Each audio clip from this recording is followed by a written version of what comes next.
tere kõigile, väga valjust on, aga seda parem. Tundub, et Subilinn on nüüd päästetud, meie raamatu esitlusel on külalised. Ja räägime siis vanade puitmajade renoveerimisest värske raamatu autoriga, kelleks on Kalle Pilt.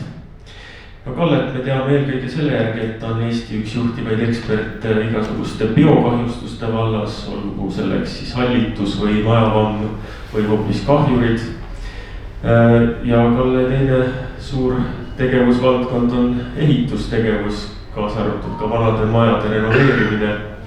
Ja siin Tartu Apollos on Kallel ka teatav koduväljaku eelis, sest Kalle ettevõtmiste staap asub just Tartus. Aga lähme siis asja kallale. Vanade puitmajade renoveerimine puust ja punaseks, see ei ole ju esimene teema, mida sa inimestele puust ja punaseks teed. See raamat on juba ju 3. sellest seeriast. Jah, sai kunagi, mis ta nüüd on, 3 aastat tagasi kirjutatud raamat Majavammist puust ja punaseks. Ehk siis seal ma siis käsitlesin seenkahjustusi hästi palju. Siis 2 aastat tagasi ja 24 ilmus raamat hallitusest puust ja punaseks. Seal oli hästi palju ehitusfüüsikat, sellest hallitus tekib või hallitussene kolooniad tekivad just ehitusfüüsika probleemide pärast.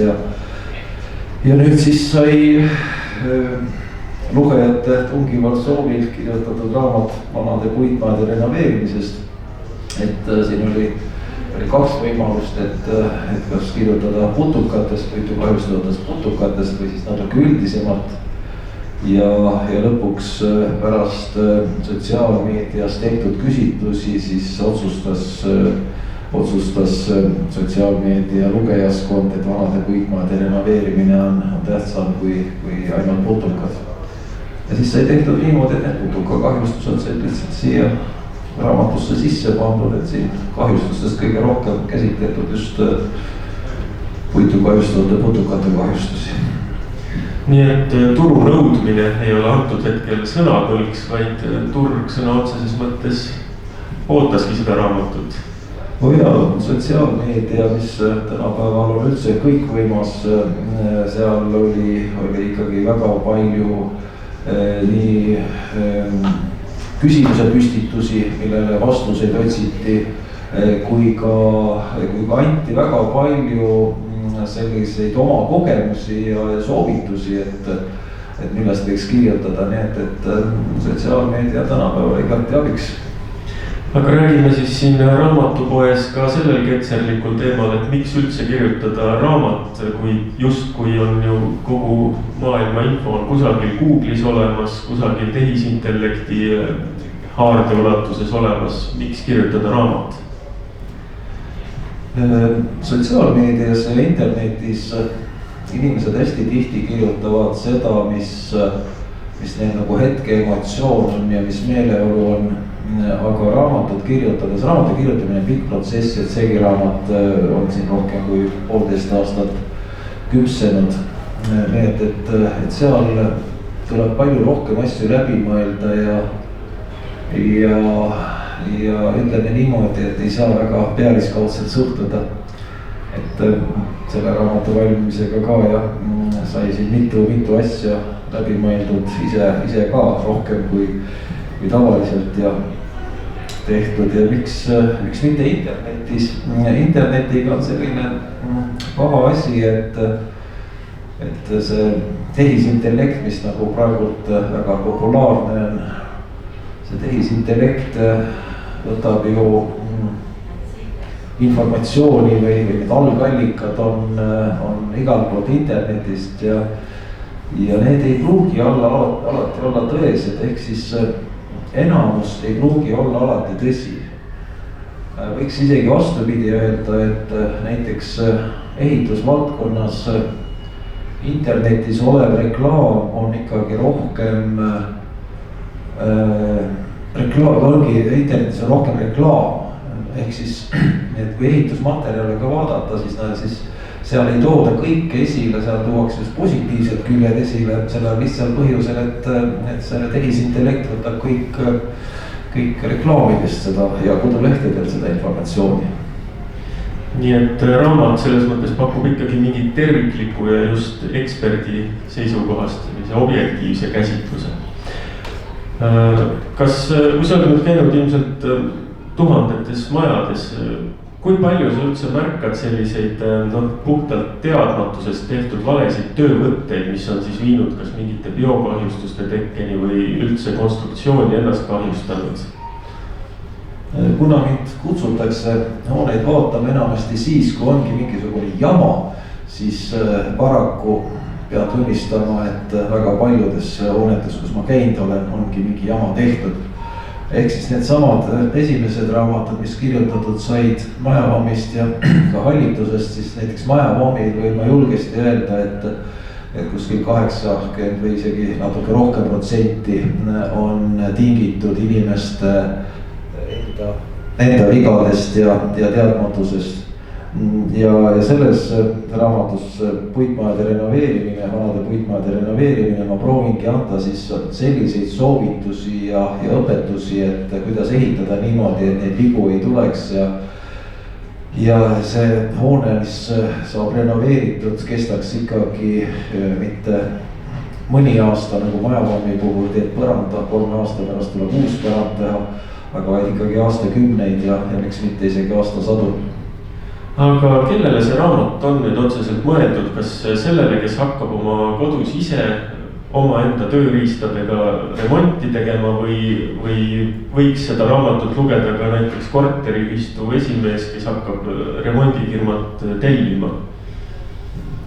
Jah, kuna ta on kirjutatud puust ja punaseks, ehk siis sõna otseses mõttes, et on kirjutatud niimoodi, et ka iga inimene, kes isegi on ehitusvõõras inimene, saab sellest aru, siis ta võib-olla isegi rohkem on mõeldud nendele, kes on tellijad, ehk siis hoone omanikud, kes siis otsivad ehitusettevõtteid või ehitustööde teostajaid, on mõeldud korteriühistutele selleks, et nad oskaks ehitajaga ringi käia ja ehitajale siis lähteülesannet ja küsimusi küsida. Aga samas tuleb öelda, eks ehitajatele ka siin ühte-teist, et ma loodan, et iga puutööga tegelev ehitusmees leiab siit ühte-teist sellist, mida võiks rakendada. No ajalooliste majade puhul on ju ka väga palju maailmavaatelisi küsimusi. Räägime nendest ka. Ma mõtlen just selles võtmes, et kas vanasse majasse sobivad näiteks tänapäevased materjalid või tänapäevased töövõtted. No, talumaja ja plastikaknad ilmselt ei sobi kokku hästi. Aga kas näiteks akent võib sinu meelest tihendada vahuga või peab ilmtingimata ikka kasutama vana head takku? Takk on hea materjal, sinna ei saa midagi vastu öelda, aga samas on ka tänapäevased materjalid on head materjalid, ainult et iga materjali peab kasutama õiges kohas. Näiteks akna ümbruse tihendamine montaaživahuga ei ole mingi probleem.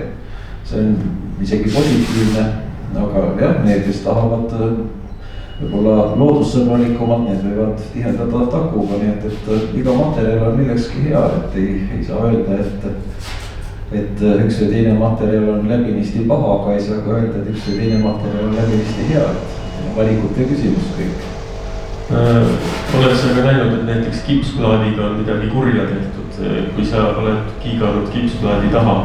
No jaa, selliseid jamasid on palju olnud, et kipsplaat on orgaaniline aine ja kui kipsplaati panna kuhugi märga keskkonda, näiteks seal vannituppa või sauna või kuhugi märga keskkonda, siis sellel pinnal hakkavad väga intensiivselt arenema hallitusseened,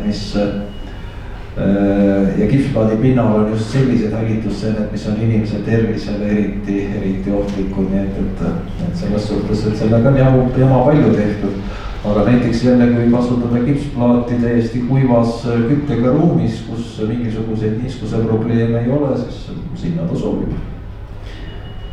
Aga kuidas mõjuvad puitmajadele noh näiteks pööningu väljaehitamine korteriteks, mis on praegu väga levinud, sest ju pesu enam üleval ei kuivatata, nüüd topitakse aknad täis ja tehakse sinna korterid.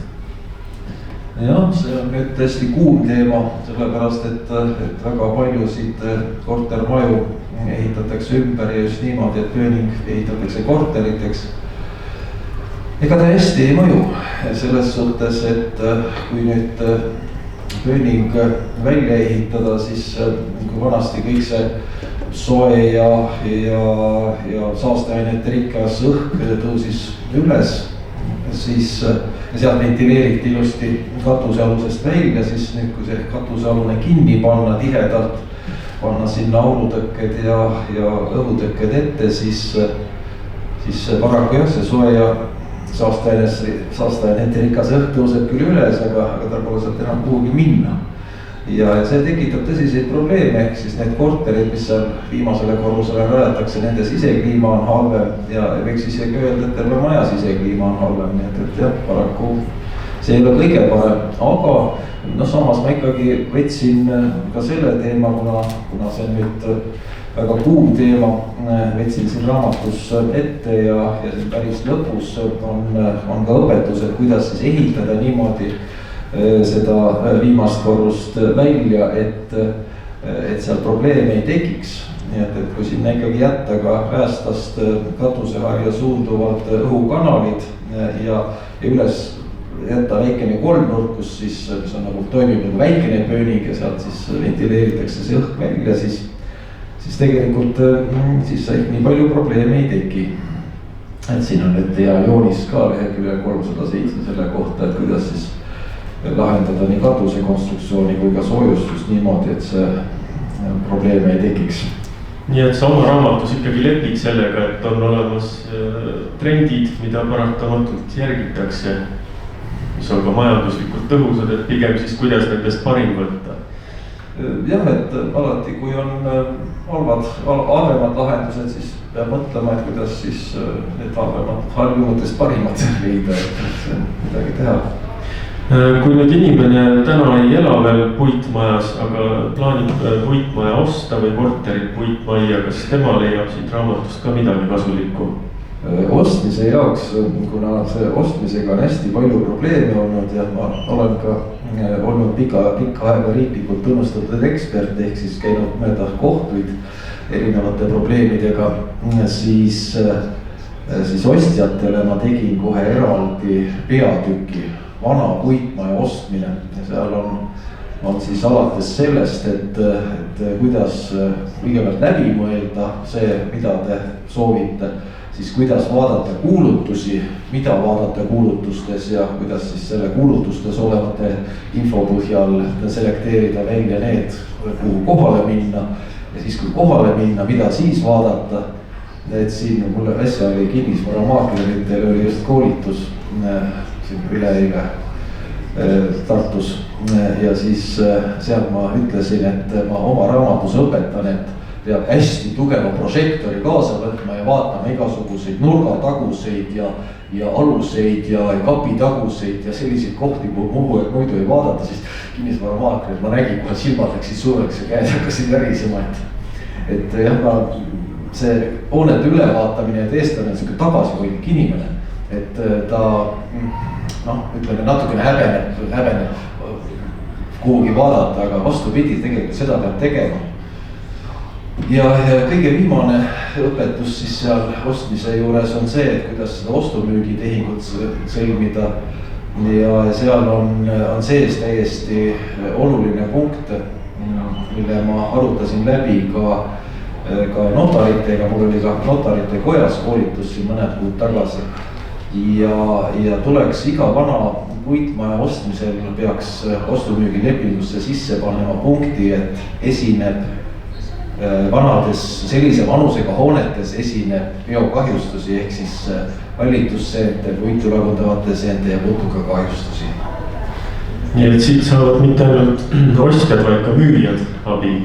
Nojah, et eks lõpuks ju tuleb varjatud puudusena müüa vastu, kui neid punkte sees ei ole, nii et. Ja varjatud puudused on varsti sama suur äri kui kinnisvaraäri ise.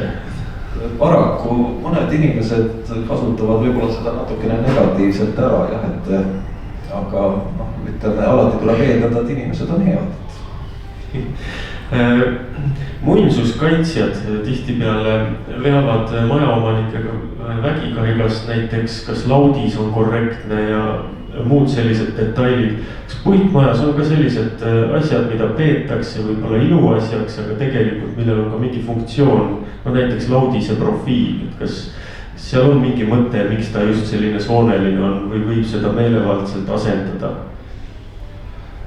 Jah, laudise eesmärk, just see väljapoole paigaldatud moodrilaudise eesmärk on kaitsta hoone kandekonstruktsiooni ehk siis seda palki või puitu välismõjude eest ja see vanasti need profiilid olid niimoodi tehtud, et see vesi tuli ilusti ülevalt ja valgus alla ja kasutati enamasti ikkagi horisontaalset laudist, mitte vertikaalset. Siin raamatus on ka näiteks toodud näiteid, kus vertikaalset laudist on kasutatud ja kus siis laudade ühenduskohas on juba 4-5 aasta pärast selle laudise panekut on juba kahjustused näha, et jah, ka need punktid tuleb läbi mõelda, et millist lauda kasutada ja kuidas lauda kasutada. Ehk siis selle vertikaallaudisel ka pole midagi viga, ainult et jätkukohti ei tohi teha. Ja isegi kui need teha kalde alla, nagu väga paljud õpetavad, isegi siis on ikkagi suur oht, et kahjustused tekivad, nii et muinsuskaitse iseenesest õpetab seda, mis on kunagi tehtud ja kuna need asjad kunagi on tehtud, on väga hästi säilinud, siis ta õpetab õiget asja. Aga kui me räägime päris vanadest talumajadest, kas seal on ka mõtet palgile laudis peale panna? Jah, laudis ja kui laudise alla veel parem, kui sinna panna ka tuuletõkke alla, siis see kaitseb puitu kahjustavate putukate invasiooni eest, ehk siis et puitu kahjustavad putukad on sellised, kes siis, kelle elutsükkel on siis mardikas, muna, vastne, nukk ja uuesti mardikas. Ja kui see elutsükkel katkeb, ehk siis see, kui mardikas ei saa või see vastne pärast nukkumist ei saa puidust välja ja mardikas ei saa sinna sisse muneda, siis kahjustus lakkab, ehk siis elutsükkel lakkab. Ja näiteks siin raamatus on ka kirjas, et mööblitoonesepa elutsükkel on kuskil 1-3 aastat, see ring. Ja kui nüüd panna tihedalt puidu peale mingi tihe plaat, näiteks tuuletõkkeplaat, siis või seestpoolt näiteks savikrohv või lubikrohv, siis putukad ei saa sinna sisse muneda, nad ei saa välja ja ei ole vaja mitte midagi teha ja 2-3 aasta pärast on kahjustus peatub, ehk siis mitte mingit probleemi enam ei ole. No räägime natuke müütidest ka. Kui põranda all ikkagi lõpuks on majavamm, siis kas vastab tõele linnalegend, et abiks on ainult tuli või buldooser? Jah, eks siin mõned majad on ka maha põletatud, et siin vanem näide on siin Nõo koolimajast ja siin hiljuti oli siis ka Pärnumaal üks lasteaed, mis siis lõppkokkuvõttes lammutati, mitte ei üritatud teda enam korda teha. Et need näited on olemas, aga paraku need otsused on pigem poliitilised, ehk siis kui tahetakse ikkagi uut koolimaja, uut lasteaeda, siis on hea viidata sellele, et näed, et ei saa korda teha.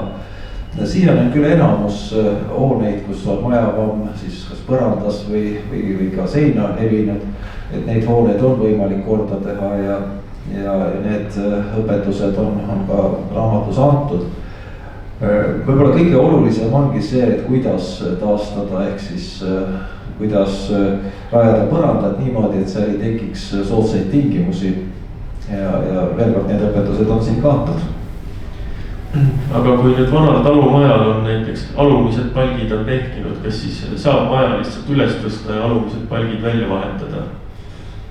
Vanadel puitmajadel väga tihti on alumine palk lagunenud.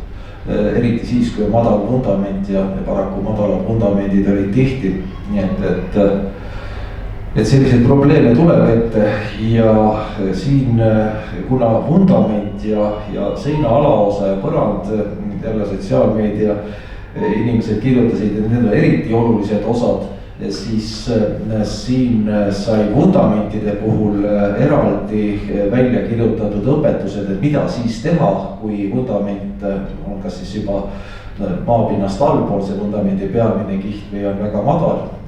Ja nagu siin Tartus ka igal pool näha on linnapildis ja sai õpetatud ka seda, et kuidas siis alumisi palke vahetada, kuidas hoonet mitte küll päris üles tõsta, aga natukene kergitada, palke vahetada ja siis uuesti hoone sinna peale toetada, nii et need õpetused on täitsa olemas. Ja ma ütleks isegi seda, et see on üks kõige põhjalikum osa raamatust. No siin ütleme alevites on tihti peale näha, et teed on asfalteeritud selliselt, et kogu aeg on uus kiht peale pandud ja need majad, millel on just esimene korrus, siis need aknad asuvad juba üsna madalal, mis vist tähendab, et vundament asub päris mitukümmend sentimeetrit teepinnast allpool. Kuidas, kas siis on ka reaalne võimalus seda palki seal vahetada või kui suur probleem see üldse on, et sealt asfaldisse niiskus läbi tuleb? See ei ole mitte üksnes alevites, see on ka asulates kõigis linnades ja vahepeal isegi maapiirkondades, üksikutes taludes. Et maapind on nii palju tõusnud aegade jooksul, et alumine palk on jäänud allapoole maapinda. Seal on keeruline, seal päris puiduga või palgiga seda alumist palgirida, mis enamasti ka kahjustatud asendada ei ole soovitatav isegi, et seal ma olen soovitanud, et sinna ikkagi panna siis väike blogist kuni selle maapinnani ja sealt edasi siis võib jälle puiduga minna, sellepärast et puit, mis jääb allapoole maapinda, et selle säilimine on või seda säilitada on väga raske.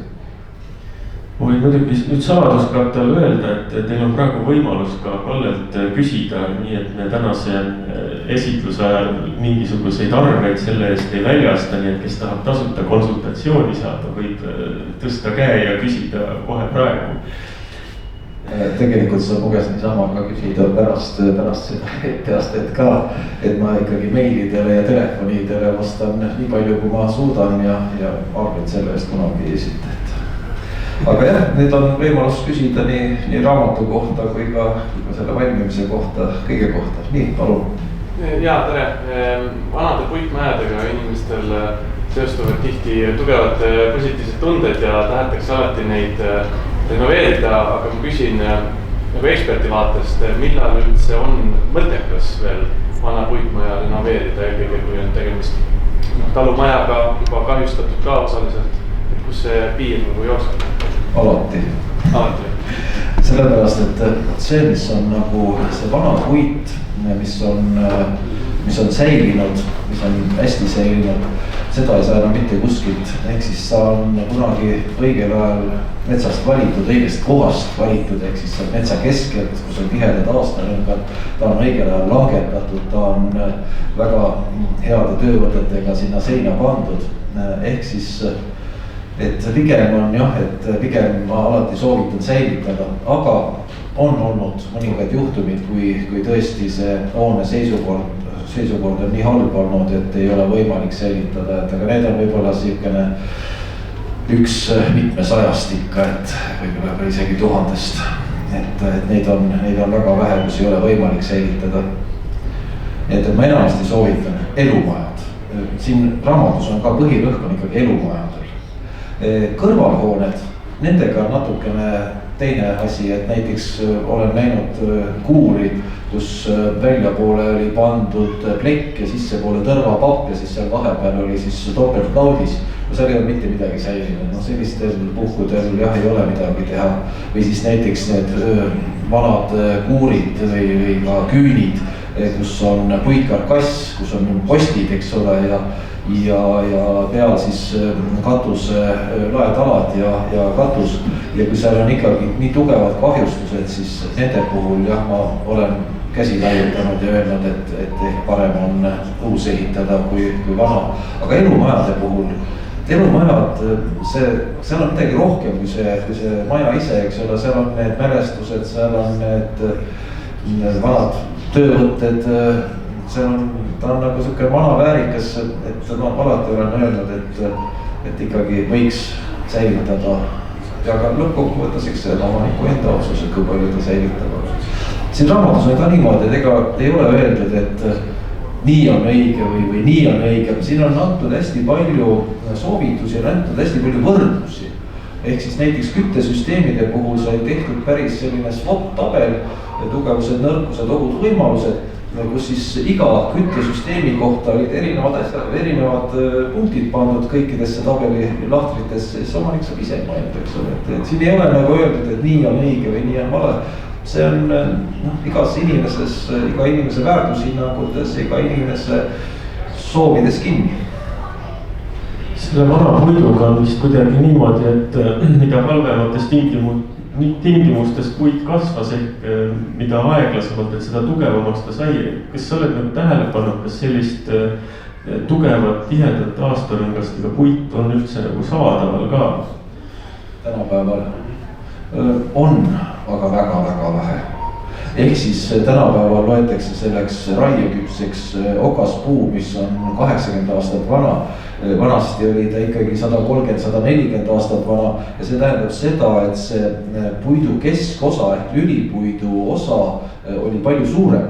ehk siis kui on kui nüüd raamatust hakata otse siis ütlema, mis seal kirjas on maltspuidu osa on umbes 40 aastarõngast, välimist aastarõngast ja siis hakkab sissepoole moodustama lülipuit. kui puu vanus on 80 aastat, siis sellest pool on maltspuitu, pool on lülipuitu. kui puu vanus on 140 aastat või 160 aastat, näiteks kui on 160 aastat, siis on 40 on aastarõngast on maltspuit ja 120 on lülipuit. see lülipuit, mis seal keskel on igasugu kahjustustele palju vähem vastuvõtlik kui maltspuidukiht, mis seal peal on. nii et kasvõi sellepärast, eks ole, ja loomulikult siis see aastarõnga laius, eks ole, et kui puu kasvab halbades tingimustes, nagu sa ütlesid, metsa keskel või kuskil soisel kohal, siis see aastarõngas ongi tihedam ja kui on aastarõngas tihedam, siis on sügispuidu osakaal on suurem ja järelikult jälle see puit säilib paremini. et see kõik on vanad tarkused olid head tarkused, nad võtsid seda arvesse, aga tänapäeval on massi peale läinud, et võimalikult palju ja võimalikult kiiresti ja tarbida kiiresti ja nagu te olete aru saanud ka, siis asjad lagunevad ka kiiremini. jah, puupõllul nad nii tihedaks ei kasva, seal on oluline, et puu saaks väliselt võimalikult suure ümbermõõdu võimalikult ruttu ja siis ta on ka nõrgem. nii, aga küsige veel, praegu hea võimalus, palun. ja, et võib-olla jätkuküsimus eelmisele publikust tulnud küsimusele, et Lõuna-Eestis on küllaltki palju selliseid maju nagu mul endalgi, et ütleme, et siin 2 aastat tagasi oli endal ka soov sellist vana maja renoveerida, aga nüüd kui see väikeelamute rekonstrueerimise toetus ära langes, et kas täna võib öelda, et on see majanduslikult üldse mõttekas ikkagi teha või pigem maha ja uus? siin peab mõtlema seda, mis on nagu majanduslikult mõttekas ja teine on see, mis on nagu selle keskkonna ja muude väärtuste osas mõttekas. vanade puitmaade renoveerimine ei ole odav, jah, kõik õige, aga samas ei pea teda alati tegema terviklikult kohe. ehk siis võib hakata kuskilt osade kaupa tegema. võtta siin just raamatu teine peatükk on see, et kuidas seda vana puitmaja üle vaadata ja leida need kohad, mis on kriitilised. ja teha need kriitilised kohad ära niimoodi, et see maja pikalt säiliks edasi.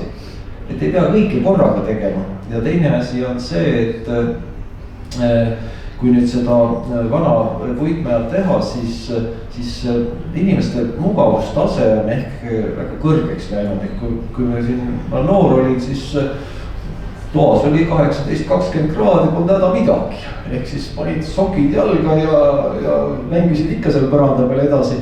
aga nüüd me oleme mõõtnud siin hästi palju sisekliimat ja keskmine temperatuur hoonetes tuleb 24 kraadi. Keskmine temperatuur 24 kraadi. Ja kui 24 kraadi on hoones, siis on kaks asja. Üks asi on see, et see meeldib ka igasugu kahjustajatele, soe keskkond. Ja teine asi on see, et see energiakulu on oluliselt suurem. Ehk siis, et selle asemel, et seda nüüd hoonet hakata hullusti soojustama, võib-olla tasub natukene oma mugavustasud allapoole võtta ja lepidagi sellega, et ongi põrand natukene külmem. Et ei pea alati minema ei pea alati trussikutes olema talvel toas, ütleme nii. Kas seinte soojustamisel üldse on nii suur mõte, kui inimesed arvavad tavaliselt? Põhiline, kus on soojalekked, on pööning, ehk siis see on viimase korruse ja pööningu vahelagi, kust läheb sooja hästi palju välja ja avad heited. Jah, et seinte puhul soojustamise efekt on väga väikene energiakulule. Nii, aga ma ei tea, kas sai need vastused? No nii, ära. Ütleme, et ma arvan, et inimesed, või mina tahakski seda maja ainult sentimentaalselt põhjusel taastada, et vanemate maja käsitsi tehtud ja nii edasi. Aga ütleme, et kui lihtsalt tooret majanduslikult mõelda, et kas see tuleb enam samasse suurusjärku, muidugi sõltub majast, eks ole. Ei sõltu majast, sõltub kõige rohkem inimesest. Sõltub sellest ikkagi, et mis sellest majast tahta. Siin kohe raamatu esimeses osas ma panin kirja ka, et kõigepealt tulebki selgeks saada, et mis soov on, mis selle majaga edasi saab. Kui teda lihtsalt konserveerida, ehk siis teha niimoodi, et see lagunemisprotsess peatuks, siis tegelikult need kulud on kaduvväiksed. Kui tahta seda hoonet endale suvemajaks, näiteks, et seal aeg-ajalt käia suvel, siis on ka need renoveerimiskulud on suhteliselt madalad. Kui tahta seda aastaringseks elamiseks teha ja teha ka niimoodi, et seal tõesti talvel saaks trussikutes ringi käia, siis need renoveerimiskulud on kõrgemad. Et siin on just selles inimese soovis kinni. Ja see motto, mis raamatu kirjutamisel sai pandud, ongi see, et kuula teisi ja otsusta ise. Ehk siis kõigepealt peab läbi mõtlema selle, mis nagu sellest vanast majast tahta ja siis alles hakata midagi tegema. Ja siis tuleb ka vaadata seda, et mis on kriitiline, mida teha. Sellepärast hästi tihti arvatakse, et eks müügimehed ka siin õhutavad, et oi, et pane tee see ja pane see. Aga tehakse midagi ära, näiteks siin vahetatakse aknad ära, aga jäetakse see vundament tegemata ja pärast on see, et maja vajub edasi ja tegelikult need akendist pole midagi kasu, nad puruks hoopis, kui see maja viltu vajub ja nii edasi. Tuleb need kriitilised kohad üles leida. Võib-olla siinkohal ongi hea, mis ma enne ütlemata jätsin, et see raamat koosneb 3 osast. Esimene osa on see, kus siis on räägitud vanade puitmajade olemusest või siis sellest, kuidas nad on ehitatud. Teine osa on see, et kuidas vaadata neid vanu puitmaju üle, nende tehnilist seisukorda ja just lähtuvalt konstruktsioonide funktsioonist. Ehk siis mille jaoks on meil vundamendid, mille jaoks on meil seinad, vahelaed, ehk siis kuidas nad hoone kui terviku osas vajalikud on. Ja siis ka kahjustused ja 3. osa on renoveerimine. Ja kui siit külje pealt vaadata, siis värvide poolest on ilusti näha, et esimene osa on võib-olla natuke kõige väiksem, teine osa on natuke suurem, 3. osa on siis kõige suurem. Ehk siis, aga seda raamatut kindlasti ja vana puitmaja kindlasti peaks käsitlema täpselt nende etappidena. Et kõigepealt mõtlema, et kuidas ta üldse ehitatud on, millised tüüp majad on olemas. Arvo Veski on selles osas väga palju oma raamatutes kirjutanud ja siinkohal ma tahaks tänada ka Arvo Veski lapselast, kes mitte üksnes ei lubanud neid jooniseid kasutada, aga andis veel lisamaterjale, oma vanaisa lisamaterjale, mida ei olnud veel avaldatudki. Ja teises osas on see, et kui teada, kuidas on hoone ehitatud, siis kuidas seda üle vaadata niimoodi, et kõik kaasa arvatud kommunikatsioonid, elekter, kütte, vesi, kanalisatsioon, kõik saaks üle vaadatud ja siis alles saab minna renoveerimise juurde. Et ei saa niimoodi, et hakkan renoveerima ja siis vaatan, et mis seal siis nüüd välja tuleb parasjagu. Vanasti, kui need puitmaju hästi palju tehti, siis olid ka korterid väga pisikesed. Tänapäeval tahetakse pigem avarust. Kas seal on ka mingisugused ohukohad? Jah, see vaheseinte nihutamine, väljalõhkumine, muutmine, see on probleemiks ja siin on ka need õpetused, eks siis kuidas, mida vaheseinte puhul tuleb läbi mõelda, enne kui neid hakata lammutama ja kuidas siis on võimalik neid siis asendada mingisuguste lisatalade või tugedega või konstruktsioonidega.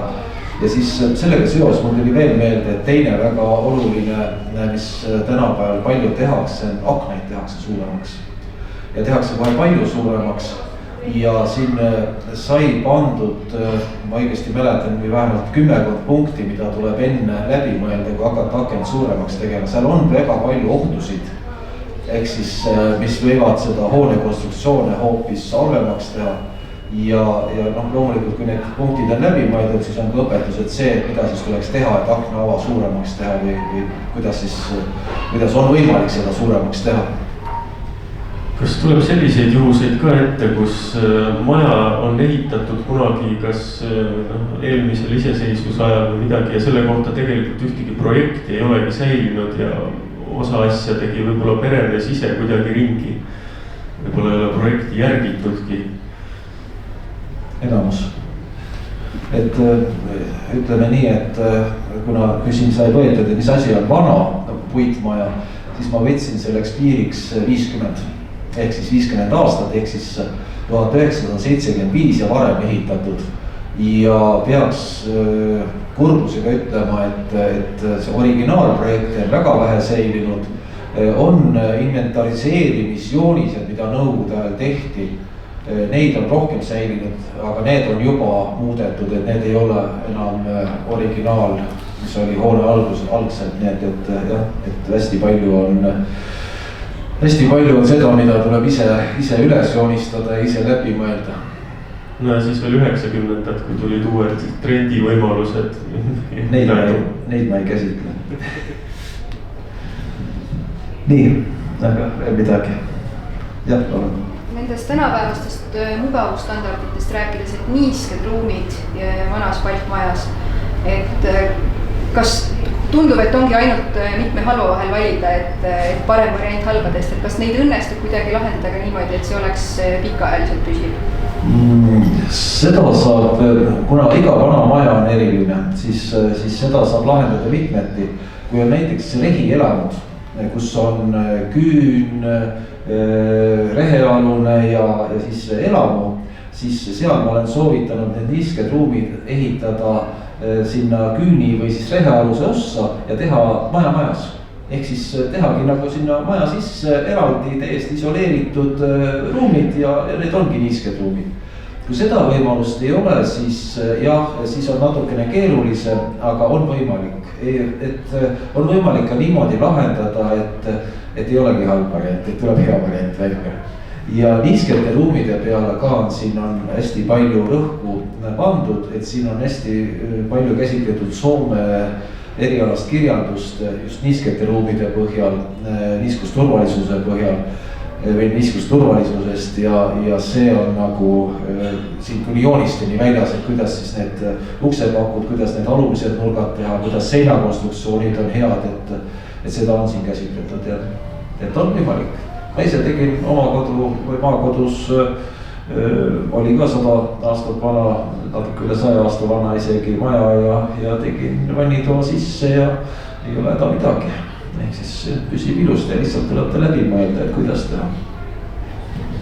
No mõnikord sellises puitkilp kortermajades on ehitatud vannitoad endisesse sahvrisse. Seal ilmselt on mingisugused riskid juba sisse kirjutatud natuke. Sahver on natuke väike vannitoa jaoks, et see on kõige suurem probleem. ja kui on väike ruum, siis tegelikult siis on vigade tegemise võimalus on suurem. mida suurem on ruum, seda rohkem saab seda läbi mõelda ja seda rohkem saab nagu ehitada niimoodi, et probleeme ei teki. et sahvrisse tehtud vannitubades on tõesti kõige rohkem probleeme ja ma pean seda tunnistama. nii, veel midagi? nii. tere jälle. räägi, kas sa majade energiamärgistest ka midagi kirjutad sinna? kirjutasin ja ma isegi õpetasin inimestele, et kuidas lihtsalt arvutada oma energiamärgist, mitte küll nüüd teoreetiliselt, aga reaalsete kulude alusel. et kuidas seda teha ja siis kuidas siis need energiamärgised seal on. aga ma ei pannud sellele nüüd sellist rõhku, et seda peabki nüüd alati tegema, ma lihtsalt näitasin, et rääkisin inimestele, et kuidas seda on võimalik teha ja kuidas seda tehakse ja siis, et andsin siis vaba valiku, et kas peab olema siis A või võib olla ka C või D, eks ole. et lõppkokkuvõttes jah ja ei, räägitud on, aga ei ole nüüd seina äärde pandud, et peab olema A. kui loodussäästlik üldse oleks ühest vanast palkmajast teha nullenergia maja? ma arvan, et see ei ole üldse võimalik. et see on ikkagi nullenergia maja peaks ehitamagi nullist. ehk siis sellepärast, et vanadel hoonetel võtta kasvõi see, et seal vundamendi alla ei saa enam panna hüdroisolatsiooni, sissepoole on ka juba väga raske panna hüdroisolatsiooni, need niiskus kapilaartõusud toimivad, midagi teha ei ole. Vundamendid on madalad ja see kogu see, kui hakata nagu vanast majast tegema nullenergia maja, siis see ei ole enam, see ei ole vana maja, parem on ehitada uus. Panu Kaila, tema õpetused on ka siin sees, no hästi palju just lugesin erinevaid välisautoreid ka ja Panu Kaila on öelnud, et kui sul on nii palju raha, et vana maja ära rikkuda, siis on sul ka see raha, et uus maja ehitada. Umbes nii. Veel midagi. Energiatõhusus kindlasti ei ole minu prioriteet siin, ehk siis ma ei läinud seda teed, et ma rõhun ainult energiatõhususele ja pigem ma ikkagi keskendusin sellele, et kuidas võimalikult lihtsate vahenditega teha vana maja niimoodi korda, et ta säiliks. Ehk siis see säilimine on põhiline. Ma leian, et energiatõhusus ei ole keskkonnasäästlikkuse osas õigustatud, ehk siis tegelikult on kui tahta keskkonda säästa, siis tuleks teha võimalikult vähe, mitte võimalikult palju. No me jõuamegi sinna lihtsalt, et mida keegi energiatõhususeks defineerib. Jah, seda ka jah, et seda ka. Et kui on energiatõhusaid hooneid soov ehitada, siis ärge seda raamatut ostke. Veel. Et see lause ei jääks viimaseks, mis täna kõlab.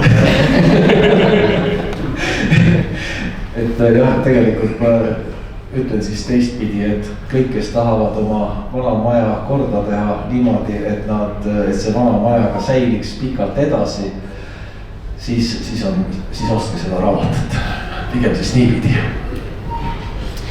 Aga jah, kui Aide juba siin on, siis ma tänan tema ära, et Aide oli see inimene, kes selle raamatu küljendas ja kujundas ja aitäh, Aide, see on väga hästi tehtud.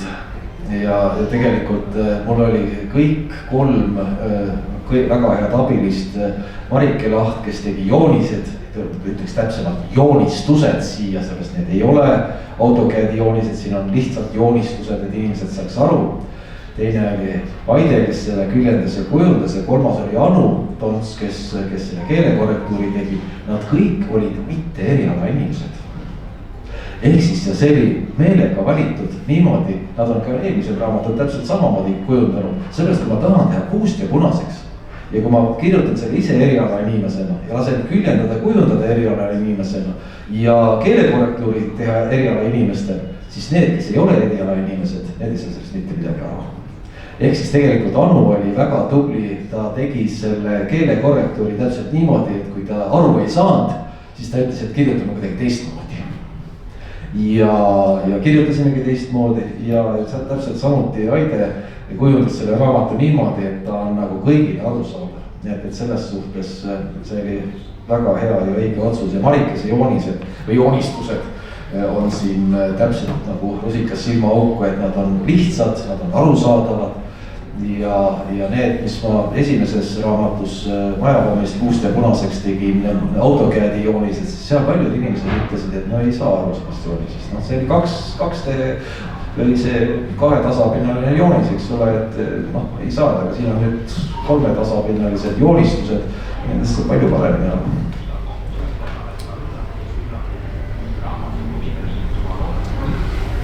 Nii. Jah, ma küsiks veel seda, et kas on mingid salajast siseinfot selle väike raamatu rekonstrueerimistoetuse. Et see kadus ju nüüd minna ka, et kas see on näiteks ei ole, siseinfot ei ole, aga selle kohta ma ütlen, et igasugune toetus on tarbimise õhutamine. Et ma ei ole väga fänn toetusi propageerima ja näiteks need praegu me eile saatsime ära riigihanke, kus oli siis KredExi toetus.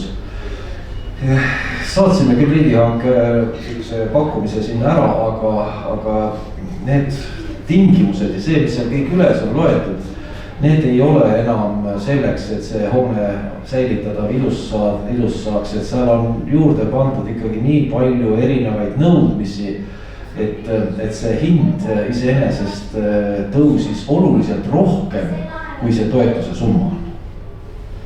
Ehk siis alati peab mõtlema seda, et võib-olla tasub teha etapiviisiliselt, teha rahulikult ja mitte rõhuda ainult toetuste peale. Ehk siis näiteks vanasse puitmajja soojustagastusega ventilatsiooni paigaldamine on äärmiselt keeruline. Seal on need torud peavad kuskilt minema, need agregaadid, tehnoruumid peavad kuskil olema, kõik see ja lõppkokkuvõttes ma ei julge väita, et see soojustagastusega ventilatsioon on parem kui loomulik ventilatsioon. Ehk siis jälle siin raamatus on tehtud võrdlustabel soojustagastusega ventilatsioon ja loomulik ventilatsioon ja välja toodud mõlemad plussid ja miinused. Et ka loomulik ventilatsioon on täiesti reguleeritav, ka täiesti projekteeritav, kõik on võimalik. Et aga seda näiteks toetuste puhul eiratakse täielikult. Ma näiteks üldse, et Eestis kõrgharidus eirab see loomulik ventilatsioon. Kusagil ei õpetata seda. Soomes kirjutati terve raamat sellest ilmakirja, ilmus siin paar aastat tagasi. Väga hea raamat, kes soome keelt natukenegi valdab, lugege. Kus on siis välja toodud täiesti arvutusmeetodid, kuidas saab loomuliku ventilatsiooni puhul täpselt samuti välja arvutada kõik õhuvahetushulgad ja kõik muud olulised näitajad. Nii et ma ei ole väga toetuste usku ja sellepärast ma väga ei uuri ka neid toetusi. Et vahepeal on lihtsam teha ilma toetuseta. Ise ma ei ole ühelegi oma hoonele toetust taotlenud. Etapiviisiliselt on näiteks pankadega väga mõnus kokku leppida, et ma teen selle etapi ära, siis teen uue hindamise, saab väärtus tõuseb, saab raha juurde, teeb selle etapi, uus hindamine, väärtus tõuseb, raha juurde. Niimoodi saab tegelikult väga hästi teha, tõsi, võtab palju rohkem aega, aga siin ma kirjutasin siia raamatusse ka võrukeelse lause, aibu homme. Tegelikult vana maja renoveerimisel tulebki asja rahulikult võtta, et ei ole mõtet kohe tõmmelda, et kõik peab korda saama. Rahulikult ja aeglaselt ja mõnuga. Lihtsalt repliik, kui sa Kalle juba toetustest rääkisid, et võib-olla see üldhoonete renoveerimine, välisfassaadid ja need on tõesti ebaotstarbekad, aga praegu veel, kellel on tiheasustusega piirkonnas, vana maja, väike elamu, siis neil tasuks võib-olla vaadata sellise toetuse poole, nagu on KredExi küttesüsteemide renoveerimistoetused. Seda ma soovitaks küll kasutada, kui tingimused sobivad, et seal ei nõuta terve maja ümber ehitamist.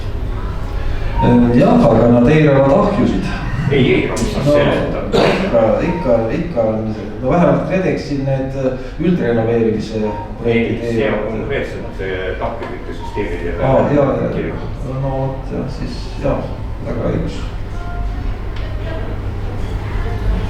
nii. aga kui rohkem küsimusi ei ole, siis nüüd on võimalik, siin on raamatud ka, need terve hunnikud siia valmis pandud, et kellel nagu soovi on, et saab raamatu ja siis täna on selline eriline päev, et saab ka autogrammi sisse. nii et on võimalik tulla ja kui kellelgi on mingisugused isiklikult kohe ei taha siin kõva häälega küsida, aga ikka tahab küsida, siis tulge juurde, räägime. aga aitäh teile kõigile, et te tulite ja on hea meel, et vanade puitmajade kordategijatel on huvi neid korda teha. aitäh!